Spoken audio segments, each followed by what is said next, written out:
Hi everybody, my name's Warren. I'm the music arranger for Cinderella's Dream. I'm the person who created all of the tracks that you've been listening to and rehearsing with for the past few months. And today I'm going to show you how to use a free program that turns your mobile device, your phone, your tablet into a recording studio that you can carry around in your pocket. This program is called BandLab, and it doesn't cost anything, but you do have to set up an account first. So please, before you watch the rest of this video, ask a grown-up to help you set up a BandLab account. BandLab, B-A-N-D-L-A-B. The icon is a picture of a beaker with a little musical note in it, super cute. Once you have created an account, please email Mr. Matt and tell him what the email address or the username that you used to create that account was. Because what he'll do is invite you to be a recording artist on one of the songs. Some people will sing on certain songs and some people will sing on other songs, and Mr. Matt will keep track of that and invite you to these songs as that goes along. Once you have your BandLab account and your app running on your mobile device, you're going to tap on this little folder that has the notes in it, and that is going to show you all of the projects that Mr. Matt has invited you to, or all the projects that you create on your own. Here's my list of projects with the different songs. Now, if you don't see these here, you might need to tap on collaborations. So when you are invited to a project, you're invited to be a collaborator. So here's the projects that Mr. Matt has invited me to be a collaborator on. Let's say that we're going to do Be Like the Birdies today. If he's invited you to something else, then you'll tap on whatever that name is. Now this is showing me all of the different versions of Be Like the Birdies that have been recorded. Maybe somebody else in the show has already recorded one. So I'm just going to swipe all the way back to the very first one, and that's going to be the one that I record into. Once you tap Open, it's going to ask you, do you want to make a video or do you want to use the mix editor? We're not doing a video today, so we're going to use the mix editor at the bottom. It takes a second for that to load. Make sure you're on the internet. And then it shows us this screen. This is the track editor screen. Let me show you around this screen because this is exactly the same kind of program that they would use in a recording studio. Just like you would do if you were doing the cast recording for a Broadway musical. This on the top, I've already put in the accompaniment track for Be Like the Birdies from Cinderella's Dream. And then the second one down here is where you will record your voice. Once you tap on that track, it'll light up, and then that means that it's ready for you to record. Let me show you some other things before we get there though. At the top you can see there's a little kind of, it looks like something that you'd see on a stereo or a hi-fi system. And then there's a pencil, and then there's a gear. The pencil, if you click on that, it's going to show you the lyrics to the song. You can use this as a guideline while you're singing, or if you've printed out the lyrics, you can totally use that as well. This third one is the gears. If you're having trouble hearing yourself, or if you need some help, you can tap on these and it'll show you how to kind of do other settings, change things around if it's not working for your particular device. For now, let's go back to this little, we call that a waveform, because it looks like a wave, and it matches how sound engineers will look at a recording.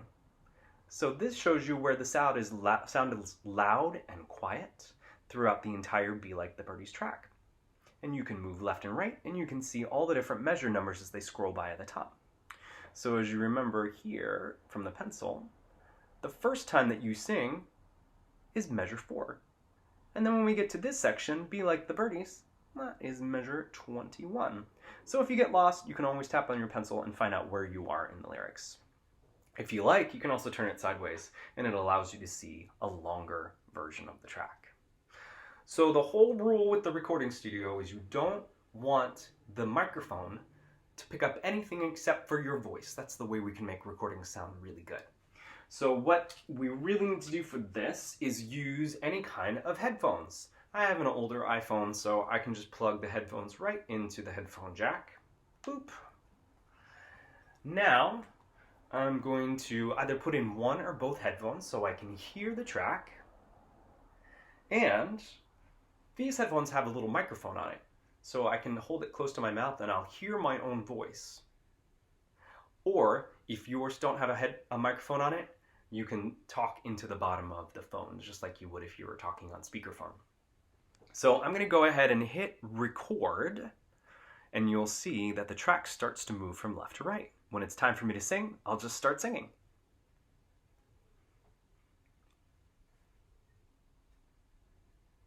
When your life is grim and you feel blue, here's the thing that always helps me through.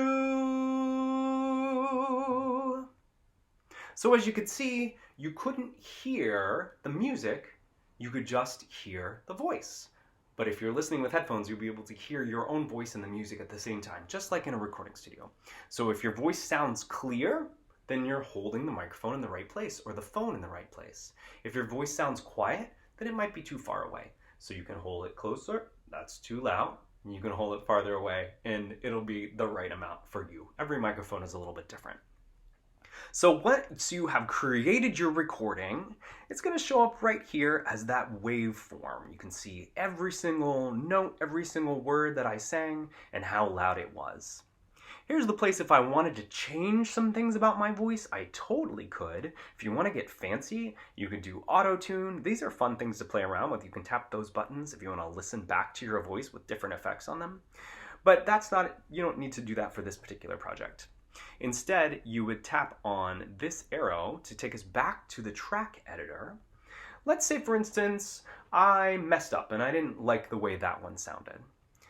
Here's what I would recommend that you do. Instead of deleting it and recording over it again, you could do that if you wanted to. Here's the way you would delete it. You tap on the track and it gives you some options. You could copy it, loop it, slice it, or delete it. But instead, I'm going to create a new recording. So I saved the old one, because the old one maybe had some good stuff on it. Hit the plus button, and you can create a new track. I'm just going to create voice, mic, record any sound, and this creates a new track. I can put those effects onto it. For now, I'm going to tap that away. One thing that might get tricky, though, is if you're hearing the last version with the new version that you're doing, that might get confusing because you'll hear the mistakes you made the last time. So I'm going to swipe over, and now I can choose where it says M or S on each of those tracks.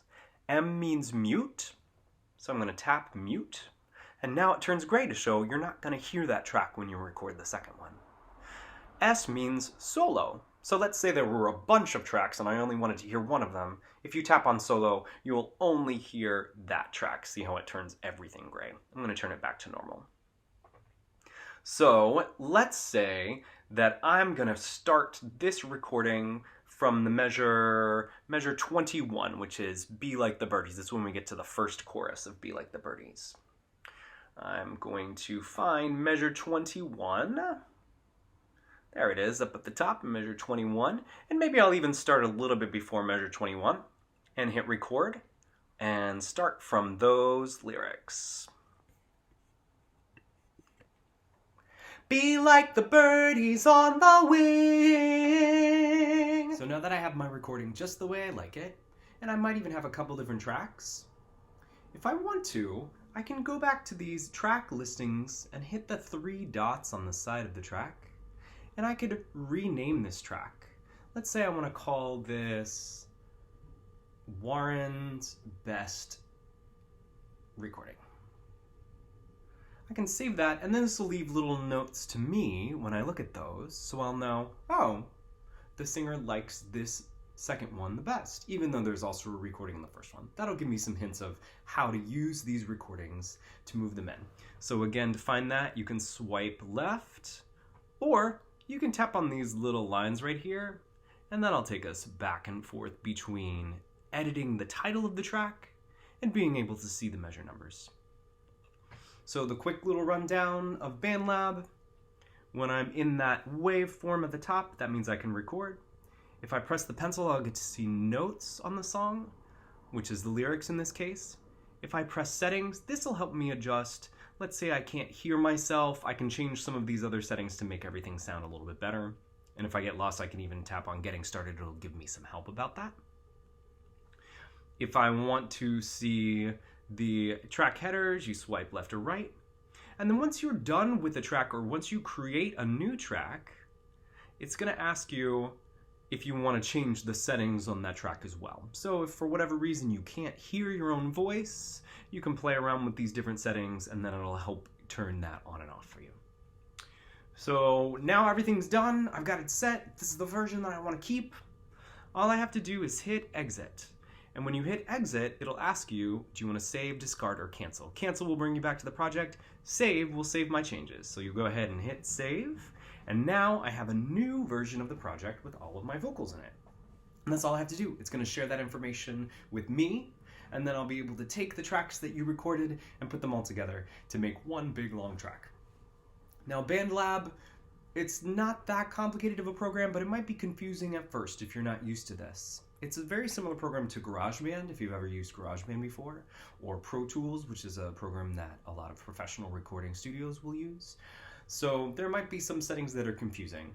Just go through the steps that we showed you, tap on the project, select the track you want to record into, put on headphones, hit record, sing through the song. If you make a mistake, you can create a new track and mute the old one, sing through the song again. If you like one of them better, you can name it, this one's the best, or this one's okay. And then when you exit out, you hit save. If you have any questions or issues, a lot of these things can be solved by help, or feel free to reach out to me or to Mr. Matt via email, and we'll try and get back to you and help you out with any problems. The other thing to remember is it's okay to play around. Tap on buttons, see what they do. It's not going to mess up the recording. As you can see, BandLab is really good at saving all of the different versions of these songs as you go along. So don't be afraid that it's going to ruin the recording if you press something wrong. Just experiment, explore, and I hope you have as much fun playing around with this program as I have, because I've been really surprised at how good it is at being able to create a high quality recording. I think you'll be impressed with it too when you're done. Have a great time recording your projects. I look forward to listening to all of them, and I hope to see you all perform this very soon.